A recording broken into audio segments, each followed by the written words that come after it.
Hello and welcome. आज हमारा topic है part of a sentence. Generally sentence के 3 पार्ट्स होते हैं, एक तो सब्जेक्ट, वर्ब एंड ऑब्जेक्ट। आज के इस वीडियो में हम पार्ट्स ऑफ सेंटेंस को यानी कि सब्जेक्ट, वर्ब एंड ऑब्जेक्ट को एग्जाम्पल के साथ एक एक करके समझेंगे। तो चलो शुरू करते हैं।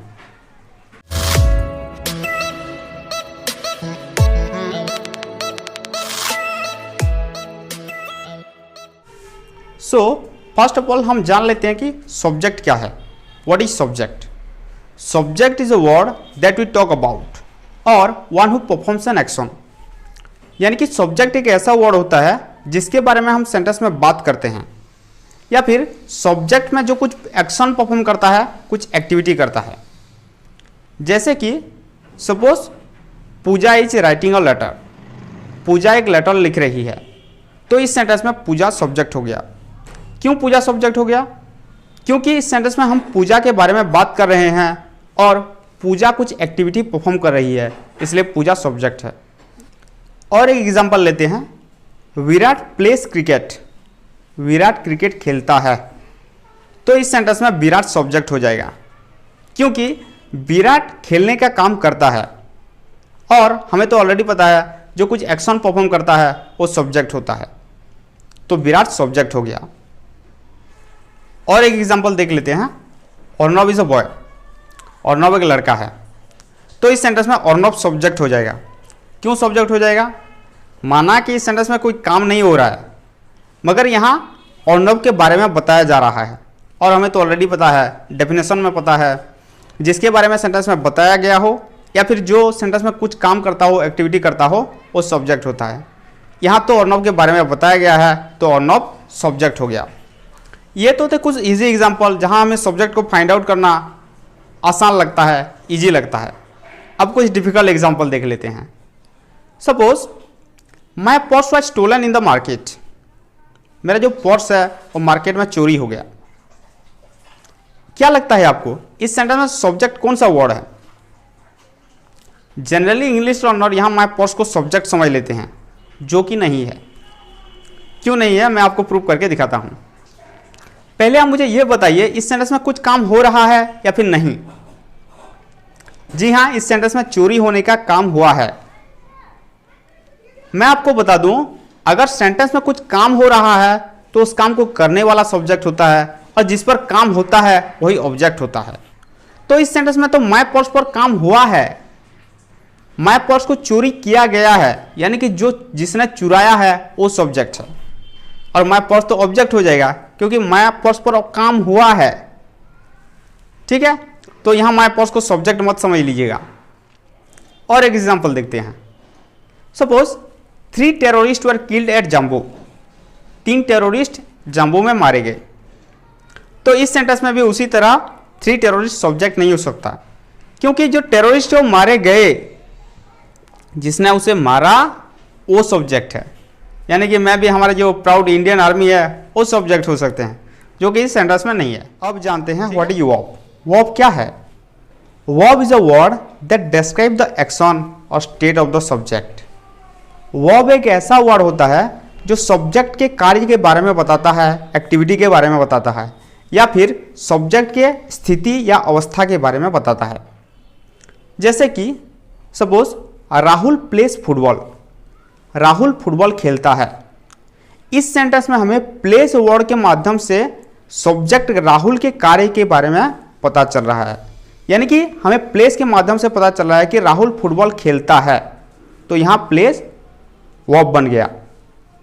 दूसरा सेंटेंस है Manoj threw the pen. Manoj ने पेन को फेंक दिया, तो इस सेंटेंस में मनोज ने फेंकने का काम किया, यानी कि सब्जेक्ट मनोज ने फेंकने का काम किया, तो यहां थ्रू वर्ब बन गया। और एक सेंटेंस ले लेते हैं, Arnab is a student. Arnab एक स्टूडेंट है।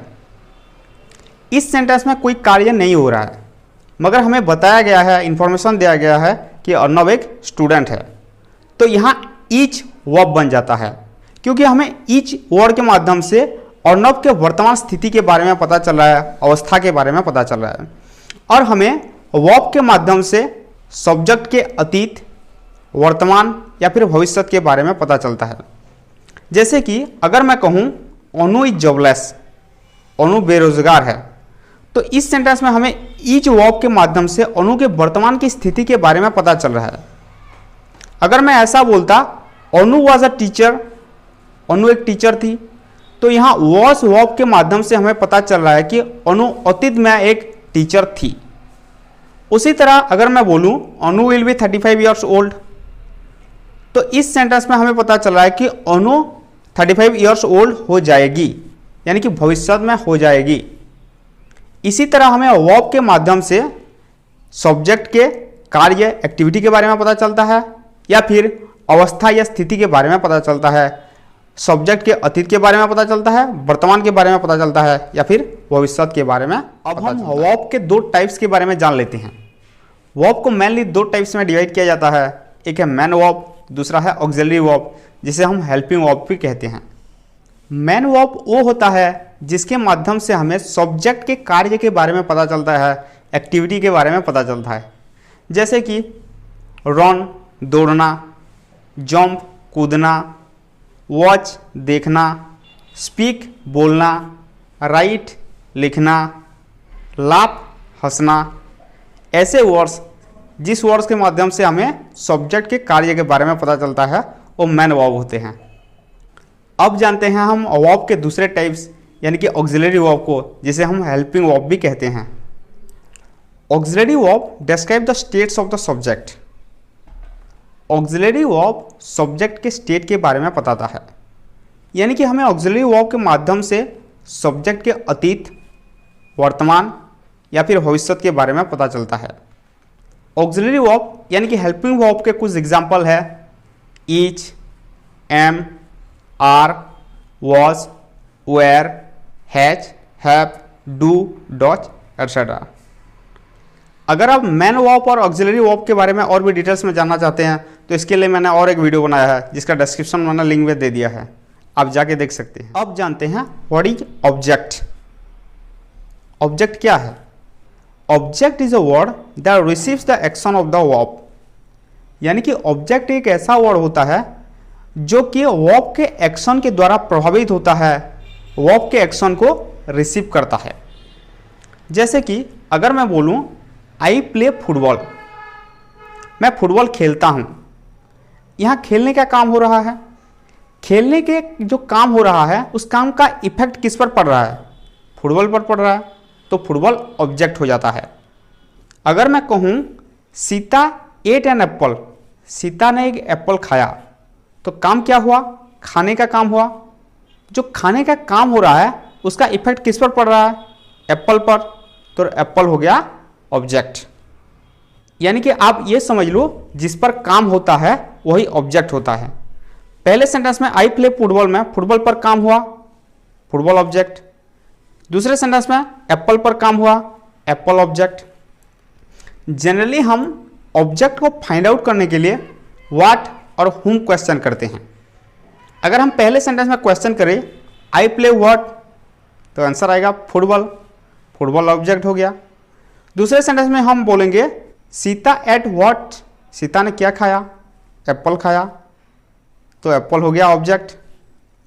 और कुछ सेंटेंस ऐसे भी होते हैं जहां हम हुम क्वेश्चन करके ऑब्जेक्ट को फाइंड आउट कर सकते हैं। जैसे कि अगर मैं बोलूं पूजा गेव मी हर पेन, पूजा ने मुझे उसका पेन दिया, तो इस सेंटेंस में अगर मैं क्वेश्चन करूं पूजा गेव पेन टू हुम, पूजा ने किसको पेन दिया? तो ऑफकोर्स मी, तो मी हो जाएगा ऑब्जेक्ट। ठीक है, यहां हम व्हाट भी क्वेश्चन कर सकते हैं। पूजा गेव मी व्हाट, तो हर पेन होगा। ठीक है, तो यहां हर पेन भी ऑब्जेक्ट हो जाएगा। तो इस सेंटेंस में दो ऑब्जेक्ट है। तो मैं आपको यहां बता देता हूं ऑब्जेक्ट के भी दो पार्ट्स होते हैं, एक है डायरेक्ट ऑब्जेक्ट, दूसरा है इनडायरेक्ट ऑब्जेक्ट। इसको हम और एक सेशन में पढ़ेंगे। आई होप आपको ऑब्जेक्ट का फंडा समझ में आ गया होगा। ऑब्जेक्ट वो होता है जिस पर काम होता है, यानी कि जो वर्ब के एक्शन को रिसीव करता है, वर्ब के एक्शन के माध्यम से प्रभावित होता है, अफेक्टेड होता है। सो आई होप आपको आज का सेशन समझ में आ गया होगा। Thanks for watching, thanks a lot.